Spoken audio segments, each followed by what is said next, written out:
চাঁদপুরের মতলব উত্তর উপজেলার শাটনল পর্যটন কেন্দ্র যেন বর্ষার ছোঁয়ায় সম্পূর্ণ নতুন জন্ম পেয়েছে। জলরাশি শান্ত, স্বচ্ছ আর অসীম বিস্তৃত, যেন প্রকৃতি নিজের হাতে এক বিশাল জলক্যানভাস এঁকেছে। বাতাসে ভেসে আসে নদীর শীতল গন্ধ, মনে হয় প্রকৃতি যেন আপনাকে আহ্বান জানাচ্ছে নিজের হৃদয়কে ডেকে নেওয়ার জন্য। শাটনল পর্যটন কেন্দ্র এক প্রাকৃতিক ঐন্দ্রজালিক স্থানের সম্ভাবনাময় রূপ, যেখানে মেঘনা নদীর তীর, ছন্দময় নদীগর্ভ, সক্রিয় নৌবিহার ও সবুজ পরিবেশ মিলেমিশে আকর্ষণ সৃষ্টি করে।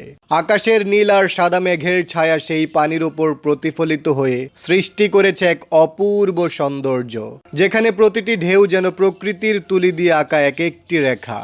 দূর থেকে তাকালে শাটনল মনে হয় ক্ষুদ্র টাঙ্গুয়ার হাওর। পানির বুক চিরে ছুটে চলেছে ছোট ছোট নৌকা। নৌকায় চড়ে যখন এই জলময় প্রান্তর পেরোনো যায়, চারপাশের নীরবতার ঢেউয়ের মৃদু শব্দ মনে করিয়ে দেয় প্রকৃতির কোলে এমন এক জগৎ আছে যেখানে সময়ও যেন থেমে যায়। আকাশের রং, পানির গভীরতা, গাছের প্রতিবিম্ব আর দূরে জেগে থাকা উঁচু জমি, সব মিলিয়ে শাটনলের এই রূপ যেন ছোট বাংলাদেশের বুকের ভেতর লুকোনো এক ক্ষুদ্র টাঙ্গুয়ার হাওর। সৌভাগ্য করে প্রশাসন ও স্থানীয় সম্প্রদায়ের উদ্যোগে উন্নয়ন পরিকল্পনা হাতে নেওয়া হয়েছে, যা বাস্তবায়িত হলে শাটনল হয়ে উঠতে পারে চাঁদপুর অঞ্চলের অন্যতম পর্যটন রত্ন।